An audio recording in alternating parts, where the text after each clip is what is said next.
It was beating everything. Best Chevelles, 396, 375. Those were nothing for this car. This car was called the Black Ghost on the west side of Detroit. It would come out, win a lot of races, and then disappear. It was a legend.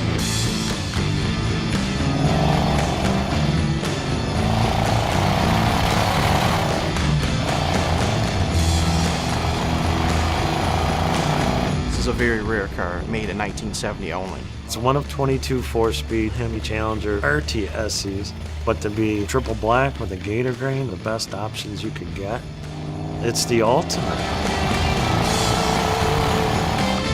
This car is set up for racing. Chrysler was ahead of their time. The quality in their drivetrains, like that Hemi, you just can't beat it to this day.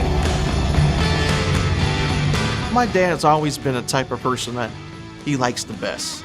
He knew he wanted the baddest, and he ordered it. This car was the king on the street in those days. Nobody really knew who owned it. He would just cruise up and down, and guys would pull up to you, and if you beat the guy first, second, third to the next light, you were the winner.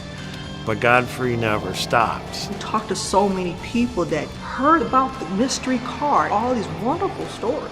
That's when I figured out I need to know what's special about this car.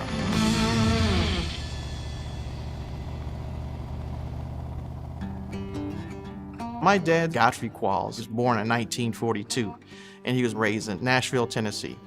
Their family moved up to Detroit for the automotive jobs during that time. We met when we were about 12 or 13 young kids together. We would ride our bikes over to Belle Isle and fish. We shared a lot of the common interests. I was in the model trains, Godfrey was in the model trains. We raced. Everything we did was racing, okay? I had a Lionel, he had American Flyer, okay? It just everything, it was always competitive, but it wasn't the situation where guys get competitive and want to fight with one another. Our competitive was, okay, well, I'll get you the next time. I would say he and I was as close as brothers could get. And we were still in high school at this time. We lived in an area where there was a lot of drugs, where there was a lot of crime, but none of us did that. We were local kids, didn't get into trouble, but we got into racing, oval track racing, and drag racing. We had a special spot in Detroit where we would race, and the police didn't bother us. It was just drag races. On Woodward, they would run light to light, and then sometimes they would take it to the back streets, and that's when they took it real serious. A full quarter-mile race. Our street that I grew up on the far west side of Detroit, they'd come by your house and do a burnout. That was like calling you out. Then they all go down to the street, me and the kids in the neighborhood. We'd drive our Schwinn's and run down there and watch them drag race till like 2 in the morning. It was a way of releasing, it's a way of entertainment. It was a way to see what the car could really do.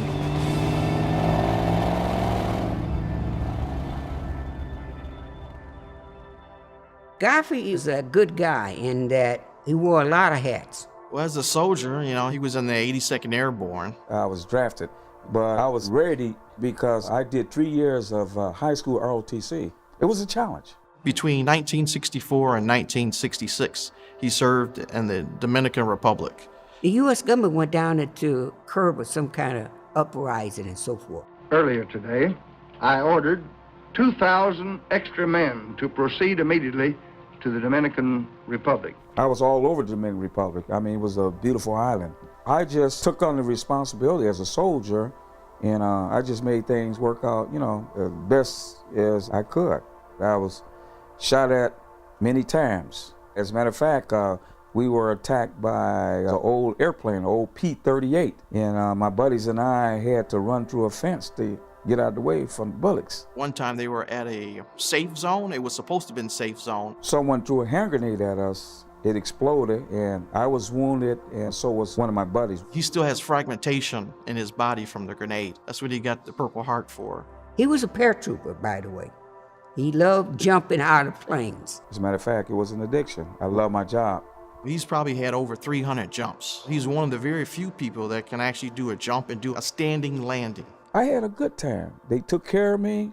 I was dedicated to them. I really wanted to stay in. I changed my mind and said, hey, I haven't been home in a while.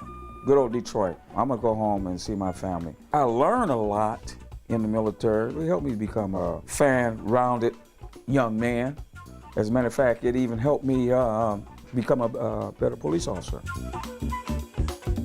In the police department, he was in traffic enforcement. So his day-to-day was writing tickets. He wouldn't write tickets for 5 over. He'd write tickets for 20 over. He wasn't like a lot of cops. At that time, we had the big four, and they would pull you in the car and want to beat you up and all that. He wasn't like that. Not only that, he wasn't an officer in the car. He rode the motorcycle, and kids were infatuated. Here's a motorcycle cop coming around. And he was the kind of guy that took interest in the kids in the neighborhood, raising them right. And being a policeman, he got a lot of respect. My dad was a very good judge of character. He has to be. When you pull people over, it's the way you talk to people. He would get to know you. You didn't want enemies in the street. He's what I would say the definition of community policing. Out of the 37 years as being a police officer, he only drew his weapon once. You just have to use a lot of discretion about things. You have to be fair, and you have to be honest, and you have to make good judgments. That was the good part about it. The new Ford Mustang for the new breed of Americans who want the elegance of a European touring car and till now had to settle for basic transportation. These young people nowadays, they've got their own music, their own way of looking at things. They've got their own car, too. Camaro by Chevrolet. Chrysler wanted to be the #1 automaker. They wanted that pony car to compete with the Camaro and the Mustang. They had the Chargers, the Roadrunners, the GTX. Those were full, almost 18-foot-long B-bodies. And they had the 69 Dart Barracudas, but it was a little heavy in the front end. They didn't really have the pony car they wanted. So that's when they came in with the Challenger and the Cuda for 1970. The new performance champ, Cuda. The all-new sports compact, the Dodge Challenger. The June '69 Chrysler Magazine cover was a model sitting on the Challenger, and that says "Coming," the new Dodge Challenger, but they had it blacked out because they didn't want you to see it before the actual release date. And there was rumors when they were being built in Hamtramck, but they didn't release it until late of '69. Take the Challenger. I've seen how the young people take to style like this, and this one has it for them. They had the best advertising. They were just very creative. What's wrong, officer? Violation City Orders 11-14, operating a racing type vehicle inside the city limits. Oh, officer, this is the new Dodge Challenger RT. It's not a racer. What kind of tires, them, boy? Optional polyglass GTs.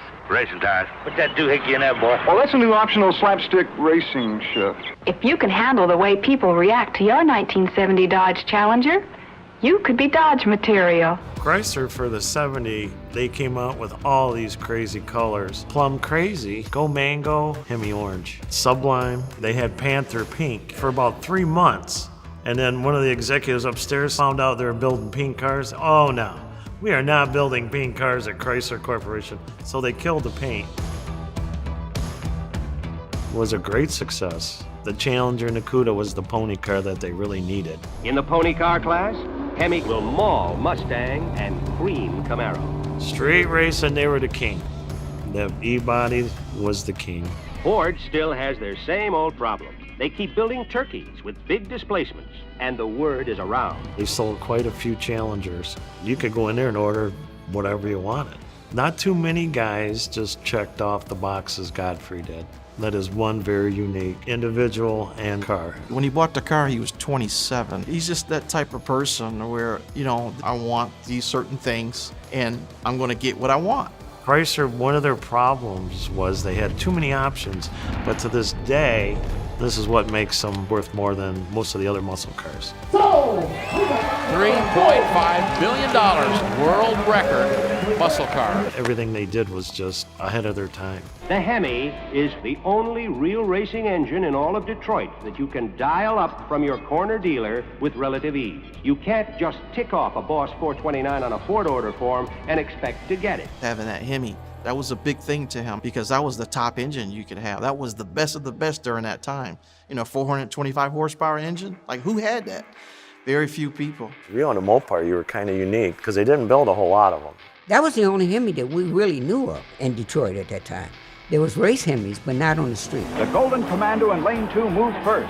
Hemi cars were the ones to beat. Thornton wins with a top end speed of 128.20.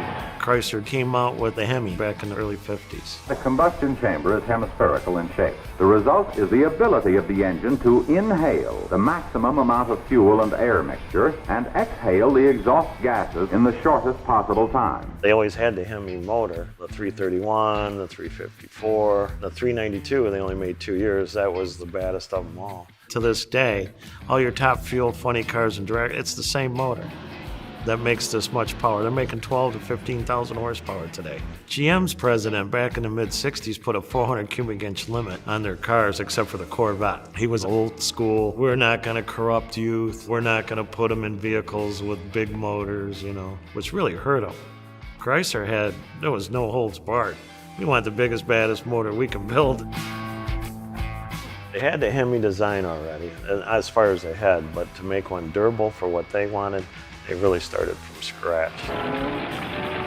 All their young engine development guys were racers, drag racers, the Ram Chargers. They started in the late 50s. Strickler doesn't have a chance this time against the engineer from Detroit.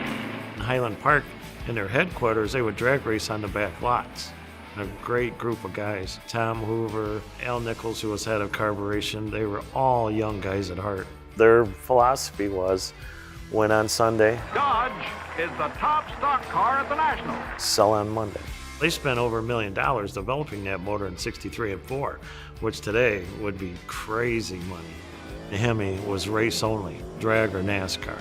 There was so much public reaction that they were going to release a Hemi to the public in '66. Hold your hat. A street version of the hottest engine on the stock car circuit, the 426 cubic inch Hemi. They made it available in any of the B bodies in '66, and you could get it in a convertible, which are very, very rare. They were an expensive car. It was like almost $800 over cost with all the suspension and everything. So you had to have a decent job to afford one. It escalated every year. The Hemi pushed the other automakers to catch up. Plymouth wins. That's how far Chrysler was ahead. They had the best drivetrains, and they had the lightest cars. It was like a match you could not duplicate in any era. Anybody bought a Hemi car knew what it was, and they were out to race on the weekends, Friday and Saturday night. See, we used to go to drag racing all the time. He knew about racing like I did. So when he ordered it, it was no guessing. The 410 rim, the heavy duty springs, the bump stop, all that was ordered with that car. All these big Mopar collectors, they would kill to be able to go to the dealer and order this car. And he had the foresight. I think he was one of the smartest guys to ever order a Hemi car. He had to have a 4-speed because that's the way he was. You know, he likes the color black. He wants that all black. Chrysler didn't actually build very many black cars. If you see a real black muscle car, it was ordered. Triple black is very rare on a Mopar. When he ordered it, originally he was supposed to have a black vinyl top with a shaker hood. So I think something happened with his order that they screwed up royally on it. He saw the Gator Grain, was like, he loved it and he didn't love it all at the same time. He didn't like the top, to be honest. I said, so what? And the car's got everything else. Don't worry about the top. And sure enough, that's what makes the car unique. And he likes little luxury, so he wanted the SE options that he checked. He wanted the finer details on the car and that nicer trim package. The SE package is phenomenal. You got all the chrome moldings, the trim in the lower valance, below the bumper, on top of the door, the belt line, all that stuff. And the overhead console. You got the small back window, you know, they hit a fiberglass plug. He checked off rear defogger, white bumblebee stripe, the houndstooth interior. He got the Hurst shifter. He wanted the pop-up NASCAR-style gas cap, too. And he ordered the very rare locking gas cap. Wow. Even that right side mirror, you know, that's a rare option. Yeah, because they only come with the one The left side. mirror, And right? he wanted the hood pins. He didn't want the hood to fly up at over 100 mile an hour. And AM FM, because we had one good radio station in Detroit, WABX. 99 FM, real rock radio, constantly. WABX. And they played a whole side of albums, so he wanted AM FM for that. I would have loved to have been there with that salesman, and he's just checking this, I want this, I want this. The night he got it, he said, hey, Kurt, come on over here, I got something to show. He didn't tell me he had got the car. And I was really surprised. You know, it was on a cold night, but I said, hey, let's wait. The weather's gonna warm up. We'll see what the big boy can do. It came to life when May and June come. That car was a terror on the street. That car made a name for itself.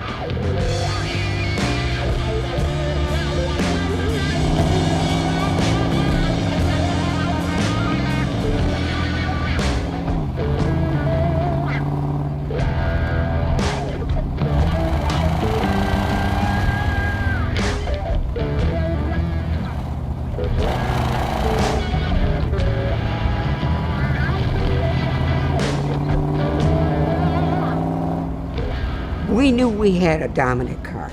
This car had power. Chrysler rated at 425 horsepower. Actual dyno power on this car was 470 horsepower. It would appear on Woodward, he'd make some passes, and then you wouldn't see the car again for a month or two. They called it the Black Ghost.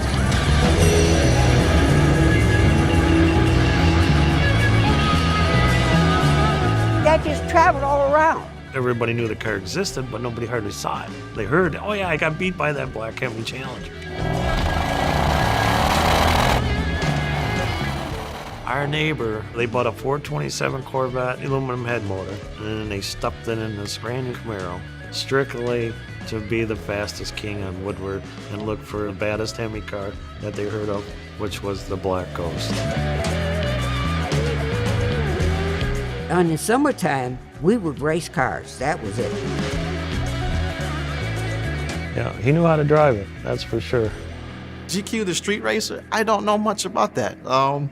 My dad kind of didn't tell me about that part, but from what I know, he would go to the street called Stucker. Stucker is a street in Detroit.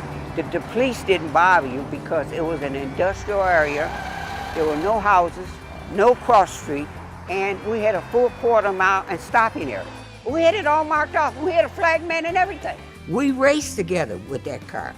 I'm on the passenger seat, he's driving. He wanted to show that he was the baddest cat around, okay? And I was his sidekick. We had a gentleman from West Bloomfield that had a vet, was terrorizing everybody. So I said, Gotham, we cannot play around with this guy. This guy's got as much power as you do, and he's lighter.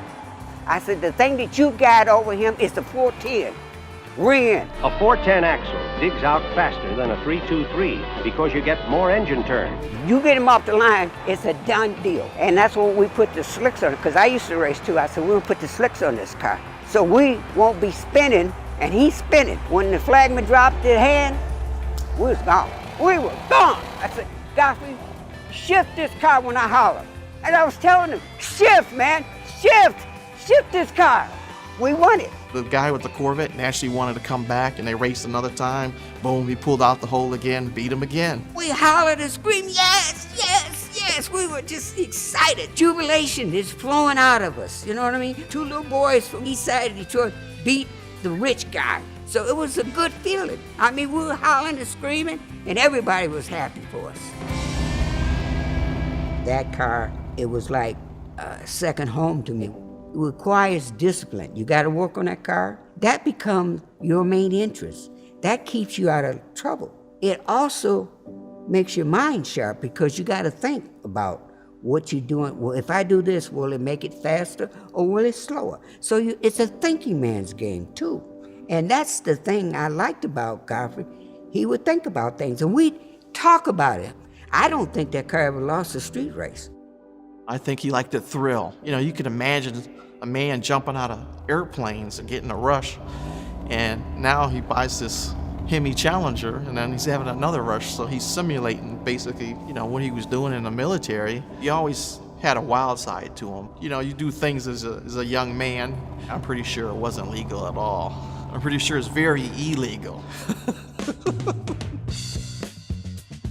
As a kid, my first memory was when I was sitting in the kitchen eating dinner, and then my dad would start the car up and it'd shake the whole house. It'd be rumbling like, it was pretty amazing. It's like, wow, what is that?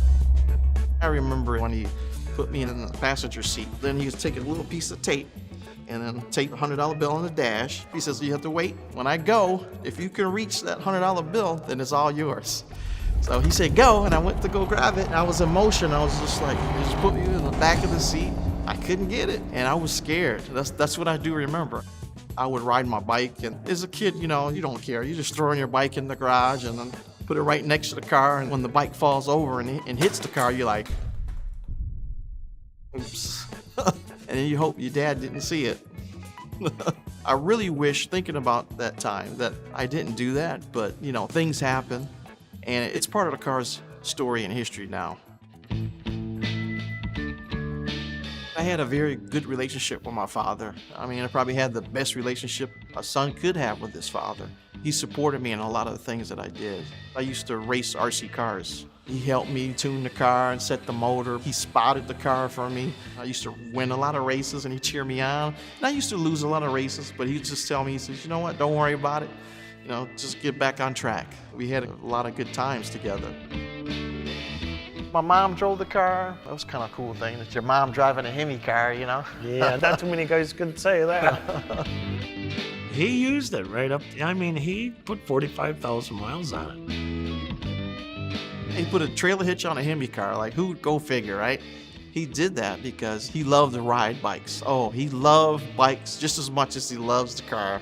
I asked him if he would go camping. He goes, no, I'm going my motorcycles with that. In 77, I went back into the Army, and I went into the Special Forces group, and I got my Green Beret. I became a Green Beret. For an older guy to go back into the military, that's why he always say I had to show these young boys how to do it. My dad, you know, he was on the 82nd Airborne. After he did that, he went back in, so he calls himself the Zulu Warrior. So that's what those stickers are for on both sides. During the 80s and 90s, the car just basically sat in the garage. It just sat and sat and sat. There was other things that were more important, and that was his family. Just life took over. The car disappeared, just completely disappeared.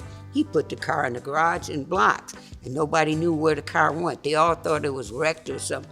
It meant a whole world to him because it was something that he had that no one else had.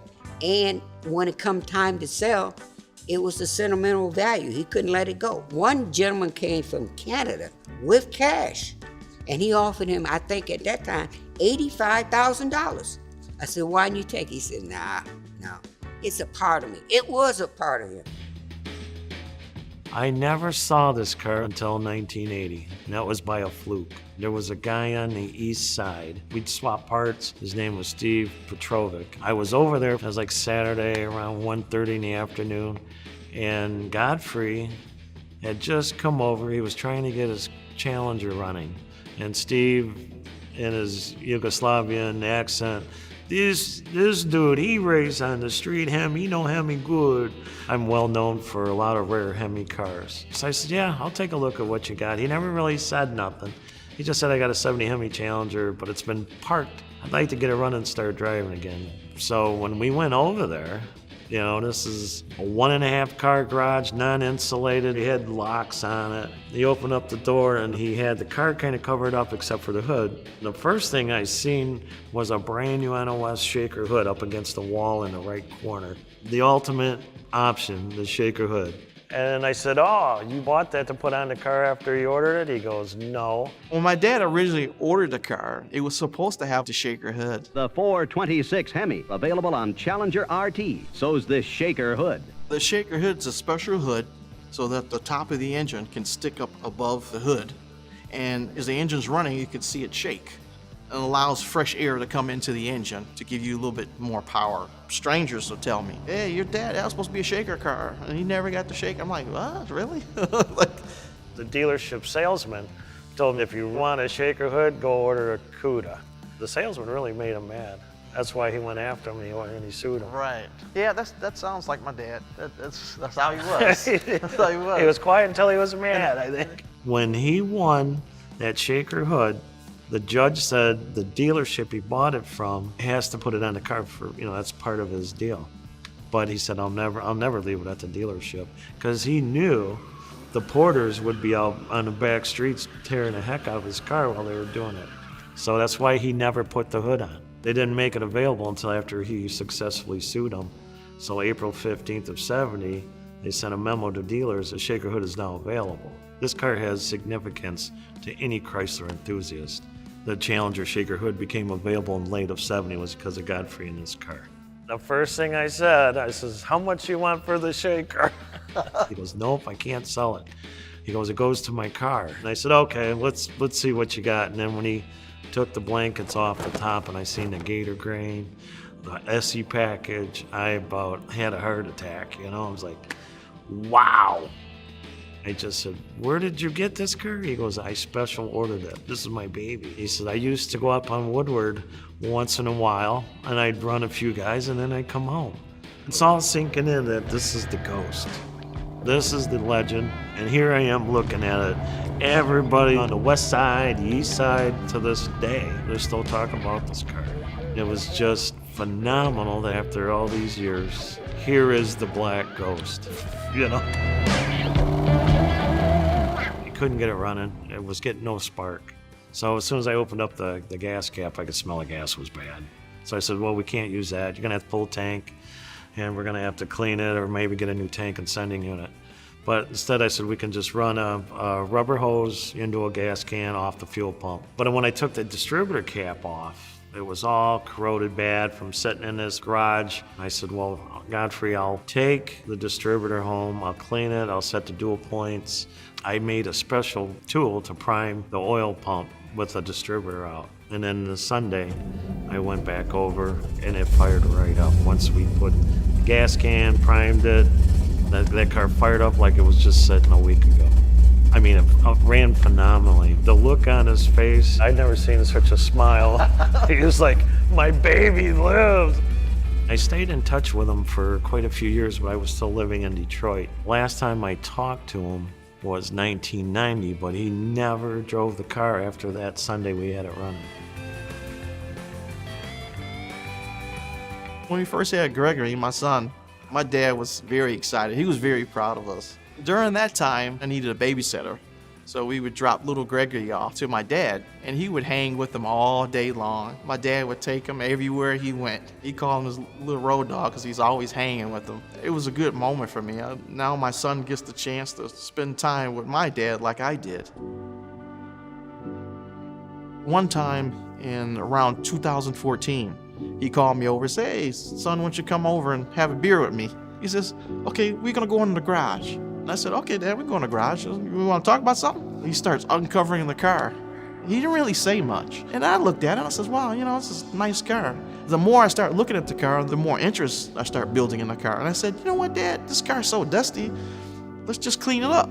And we did that together. And we just wiped down the car. And it was a pretty good experience, I didn't know at that time. I think he was trying to tell me that he was sick. He had prostate cancer. He had it in 2008. Then he had the surgery, and it went to remission. So we thought, thinking, oh, my dad's going to be around for a while. The doctor said he was, I'm thinking, okay, he got over that, yay. And it came back, and it metastasized into bone cancer. And then, things start going downhill from there. I went to go visit my dad in the hospital. It was around December 21st. He said, son, I'm going to draw you a map because it's hard for me to explain, and I want you to go follow this map and get the envelope for me, and I want you to bring it up to the hospital tomorrow. The next day, I go back to the house, and I follow his little map, and then I found his envelope. So I get to the hospital, and he opens up the envelope, and it's all the paperwork for the car, and he just signed the title right there and gave me the title. It almost put me in tears because I never wanted the car that way. As he hands me the title to the car, he says, don't give my car away. That's exactly how he said it. That's what he said. My dad passed Christmas Eve of 2015. I knew he wanted the funeral to be small. I said, there's no way, because he touched so many people's lives, and we had so many people there just to say thank you. He did this for me. He did that for me. He'll take his shirt off and give it to you. That's the type of person he was. His spirit That's what I miss the most. That, yeah, we can do it, He is my hero to me.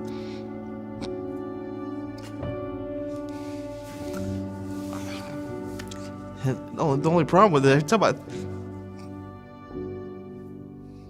think about him. Sometimes I miss him. When I met him, he used to tell me he had this car, and it was just in a garage, covered with blankets and other stuff on it, and it was just a car. But then after he passed, maybe 2-3 months, then we started getting calls.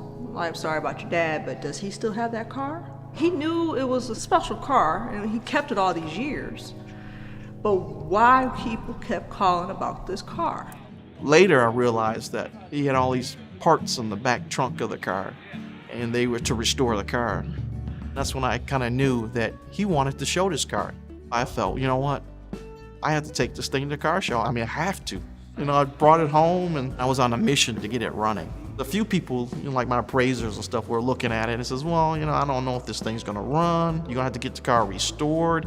And when you're hearing all these things, and you're just thinking wow, it's a lot of money and, a lot of negativity. I couldn't stop. It was like an addiction, We didn't want to go into the engine too much because we were afraid of what would happen if we start turning bolts and they break on us. And then I thought about it and I says, well, let's keep the car as original as possible for right now until we get a chance to talk to a few people and see what's the best course of action. What should I do? I figured all these years, somebody got it, but I've never seen the car pop up until about 4 years ago. And a guy that I grew up with in Detroit calls me up wanting a Hemi dual point distributor for a 70 Challenger. I said, Mike, what do you need a Hemi dual point for? He goes, I work for this guy, and he's got a little hot rod shop in Detroit, and they're trying to get this 70 Challenger Hemi car going. I says, in Detroit? He goes, yeah. I says, is this a triple black, RTSE, Gator Grain, 45,000 original miles, 4-speed houndstooth, loaded? He was quiet for a minute. He goes, yeah, how do you know? I says, I know the owner. I said, give him my phone number and have him call me. He goes, well, I'm sad to say that he passed away. His son has it, and they wanted to get it running. I says, tell him, please, let me see the car before they touch it. This car is very rare and original. So it took about a week and a half for them to warm up to me, but when Mike told them I knew the car and I knew his dad, I got reacquainted with the Black Ghost. Now I know how to smile he has. I was now I'm getting goosebumps. This is it to me. This car is the coolest car that I've ever been associated with and had the luck to work on it. So we put fresh plugs in it, fresh wires, and now it's time, the moment of truth. Will it start up? It's been sitting for 37 years. We'll see what happens. All right. Probably the first 3 or 4 tries, it didn't want to start. We had nothing. This is oh. But as my dad always say, never give up. Okay, we're gonna try another time. This is our 5th time? And eventually, we turned the key and it started right up.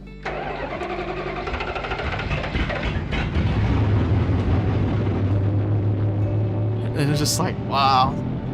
It was kind of a big rush, yeah. So now we gotta keep it running. Next step. From there, then we started doing other things like the brakes. That took another couple months. We had to replace all the rubber. It was just deteriorating. That car was my life for a year, the whole year. When the car was able to come out of the garage for the first time on its own power, that was a sight. Oh yeah, that was the moment.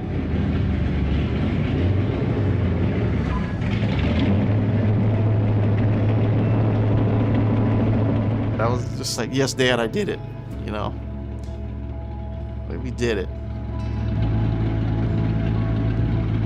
We got it on the road for the first time. I said, Gregory, come on, get in the car. We'll take you for a spin, a ride. Hello, we're in a 1970 Dodge Hemi Challenger 427. just have a good old time. We spend like 30 minutes out on the road doing 25 miles an hour, cruising. Yeah. I just love the way the car drives. It's kind of unique, it's different. I feel connected to it when I'm actually driving and shifting. Every time I actually get in the car and drive it, I can feel my dad's presence and the spirit there. My actual first big event was at McCacken, the Muscle Car and Corvette Nationals in Chicago. It made me feel good. It made me feel proud. My wife, my daughter, and Gregory and I, we all go out and we just have a good old time. We took this to the Autorama, and a lot of people came and said, is that such and such car? And is that G car? Where's Godfrey at? I said, I'm sorry, but he passed. What? And he was off somewhere. I had to call him back. Said, this guy knows, and get more just to get the stories. It was just amazing. I found out about the street racing. People would come up to me and says, yeah, I've seen that car.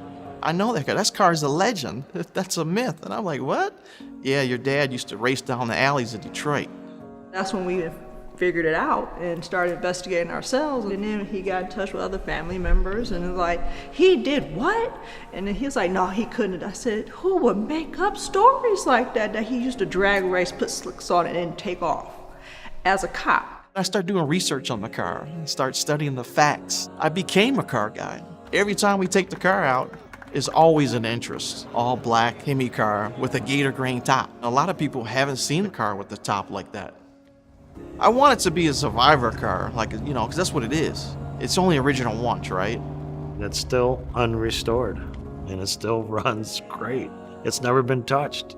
It still has the original valve cover gaskets, the intake. Motor's never been apart, never been out of the car.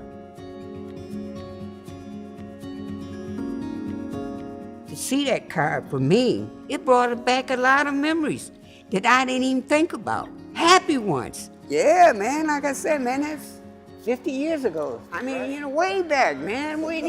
I didn't think I'd be alive this long.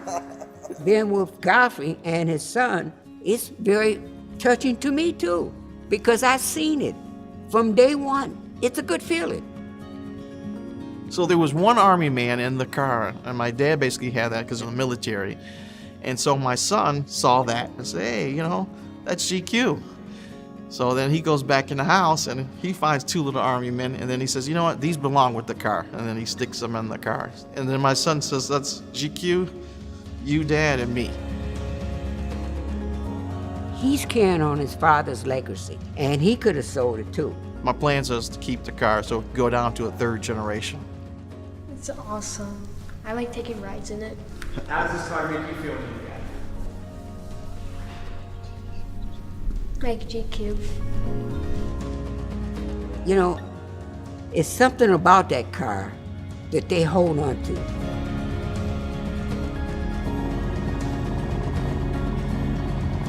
I think my dad would be proud. I think he'd be smiling down on us from cheek to cheek.